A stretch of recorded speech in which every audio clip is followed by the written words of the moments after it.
Quel match de l'Argentine, quelle victoire! Ça fait plaisir de voir Messi en demi-finale, ça fait plaisir. 2-2, marque finale, tir au but, victoire de l'Argentine. On va analyser ce match. Juste un petit mot à dire sur le Maroc, je suis désolé. Je sais qu'il y a beaucoup de Marocains qui me suivent, j'ai vu dans les statistiques, j'ai des gens du Maroc qui me suivent. Force à l'Afrique, force au Maroc, respect, j'ai beaucoup de respect pour ce pays. Vous avez très bien fait, vous avez battu le Portugal. Je ne peux pas trop commenter ce match parce que je n'ai pas visionné le match. Mais contre le gagnant de Angleterre-France, je vais bien sûr faire un débrief. Ne vous inquiétez pas les frérots. Il y aura un débrief pour vous spécialement. Grande dédicace. Bon, donc, en ce qui concerne le match de l'Argentine contre le Pays-Bas, on va en parler.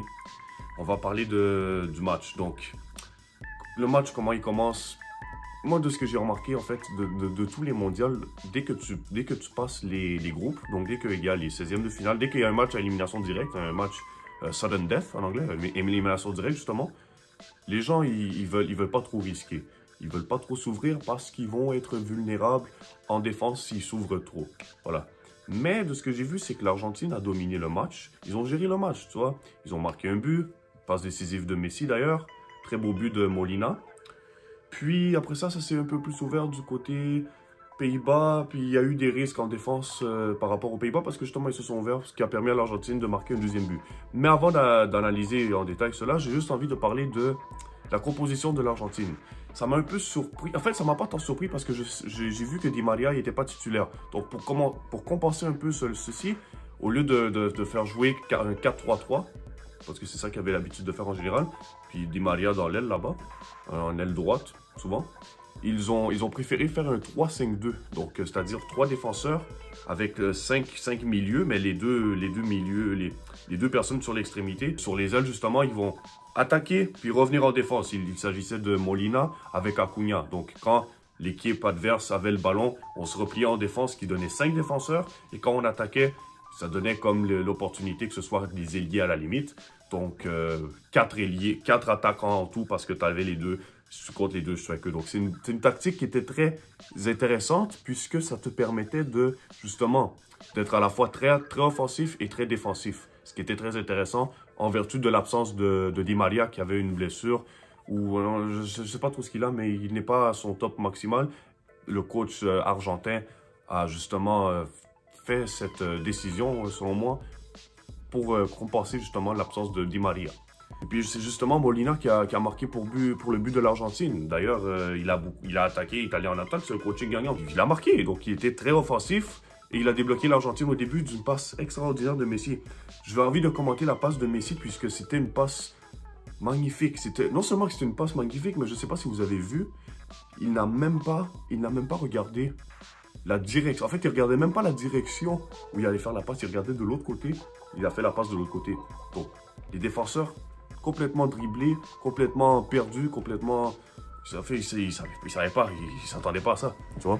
Puis la passe était magnifique, sur le pied, le timing idéal. Puis, c'est Messi, hein, c'est Messi. Là, on nous retrouvons la deuxième mi-temps. Bon, ça joue, l'Argentine gère le match, hein, tout simplement. Ils gèrent le match. J'ai pas vu beaucoup de difficultés. La défense à Romero a été super bon. Il y a eu un carton jaune. Puis par la suite, tu vois, Messi, il réussit à avoir un... En fait, c'est pas Messi qui s'est fait faire la faute, mais il y a eu un pénal. Puis Messi marque son but. Puis Messi, moi, j'avais peur parce que moi, Messi, c'est un très bon joueur, il n'y a pas de problème. Mais dans les pénals, on le sent un peu fébrile de temps en temps lorsqu'il y a des pénalties. Là, il a gardé son sang-froid, il a marqué dans le coin, le gardien, il a été spectateur, il n'a même pas bougé. Il a marqué, c'était imparable ce but. Puis voilà, tout simplement, Messi a marqué le but suite à une faute néerlandaise. J'ai vraiment senti, justement... quand c'était 2-0, l'Argentine avait tout fait, elle avait géré le match, elle avait géré les passes, elle avait géré le milieu. Le match était bien fait. Mais après ça, tu as les Pays-Bas qui reviennent, et ça c'était intéressant. Les Pays-Bas reviennent, etc. Ils font un but avec le joueur qui est rentré, justement, un coaching gagnant de la part du coach néerlandais. Puis là, ça s'est joué. Ça s'est joué. Pourquoi ça s'est joué? Parce que moi, j'ai pas compris. Bon, je sais que Romero avait un carton jaune, donc il le fait rentrer. C'était 2-0 à ce moment-là, donc il le fait sortir du terrain plutôt, pour remettre un autre joueur plus frais. Mais le problème, c'est que le joueur qui est rentré, je sais pas, il n'était pas au rendez-vous. Il y avait des problèmes. voilà, il était pas comme Romero, il dominait pas la défense, il générait il y a beaucoup d'occasions, il y a beaucoup de ballons qui sont passés par son côté, du côté néerlandais qui poussait, puis il n'y avait pas le même rythme, il rentrait dans le match en mode vacances, non, non, c'est 2-0, on va gagner.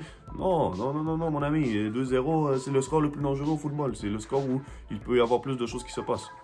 Après ça, il y a l'égalisation à la fin du match que, franchement, honnêtement, on va pas se mentir, l'arbitre n'a pas été bon. Ni pour les Pays-Bas, ni pour l'Argentine. Je veux dire, il a accordé 10 minutes de temps additionnel. Et vous pensez que c'était un match qui méritait d'avoir ajouté autant de temps que ça pour ce match-là, honnêtement, 10 minutes. Puis après ça, malgré ces 10 minutes-là, il a dépassé à 12 minutes environ. Non. Par contre, pour le coup franc du Pays-Bas, c'était bien joué. Une passe, tranquille, normal, tranquille. Puis voilà, direct, puis il a marqué, tout simplement. C'était bien joué. Puis même là, moi j'ai l'impression dans ce match-là que les Pays-Bas, ce qu'ils ont fait, les Pays-Bas, c'est tout simplement encaisser. Ils ont encaissé, puis là ils ont commencé à jouer lorsqu'ils perdaient le match. Parce qu'ils disent, oh, on n'a rien à perdre. Mais c'est pas l'esprit avant d'une compétition. C'est pas l'esprit avant d'une compétition. Parce que moi j'ai l'impression que les Pays-Bas, ils ont joué pour les pénals. Ils ont joué pour avoir les pénals, pour avoir un 50-50 pour gagner la loterie. Non, je déteste les équipes comme ça. Je déteste les équipes qui jouent pour jouer les pénaltys. Je déteste. J'ai jamais aimé ça. Je comprends que oui, l'adversaire et tout, mais je déteste. Tu es dans une Coupe du Monde, tu vas donner tous tes moyens. Si tu veux, tu vas t'ouvrir. Propose un beau football, propose quelque chose de bien fait. Fais pas comme la Pologne ou je sais pas quoi, ok? Certes, ils ont pas fait comme la Pologne, je vous l'admets. Mais quand même, je veux dire, quand ils perdaient le match, c'est là qu'ils ont commencé à se réveiller à jouer au football. Quand ils perdaient pas le match, c'était très moyen. Je pense que la première frappe cadrée, c'était très tard dans le match. Puis voilà, donc c'est ça que j'aime pas parce qu'ils ont bien joué lorsqu'ils ont fait 2-2. Donc quand ils perdaient le match, là, ils jouent bien. Mais une fois dans les prolongations, non, toutes les occasions étaient du côté de l'Argentine. On a même le poteau qui a été frappé. On a une frappe qui a été contrée par le défenseur des Pays-Bas, je veux dire, voilà. Les Pays-Bas, ils voulaient jouer les pénaltys. Ils voulaient jouer les pénaltys pour essayer d'avoir une chance. Mais la justice ici a bien fait les choses parce que l'Argentine était clairement supérieure. Puis il méritait le match. Il méritait le match. Plus d'occasions, plus de tirs, plus de frappes, etc. La possession, c'était 50-50, pas mal. Peut-être légèrement plus du côté des Pays-Bas, c'est vrai, je l'admets. C'était pas une possession dangereuse. Tu vois, c'est aussi que bon, l'Argentine perdait le match. Il concédait un peu la possession, ce qui est normal. En fait, l'Argentine gagnait le match, menait le match. Il concédait la possession un peu, ce qui est normal. Le seul moment que les Argentins ont été vraiment en difficulté, c'est lorsqu'ils perdaient le match. Puis il fallait mieux gérer peut-être cela, mais je veux dire, l'arbitre n'a pas aidé les choses. Voilà. Beaucoup d'arrêts de jeu, beaucoup de fautes. Des fois, c'était même pas faute, des arrêts de jeu. Non, j'ai vraiment pas kiffé cet arbitre. J'ai vraiment pas aimé. D'ailleurs, je pense qu'il était madrilène. Je serais même pas étonné qu'il soit madrilène d'ailleurs. Mais bon. Je sais que c'est un espagnol, mais je serais pas étonné qu'il soit madrilène. Bref. Côté du Pays-Bas, bon, De Jong a fait son travail. Il a été là au milieu, il a coupé les lignes de passe.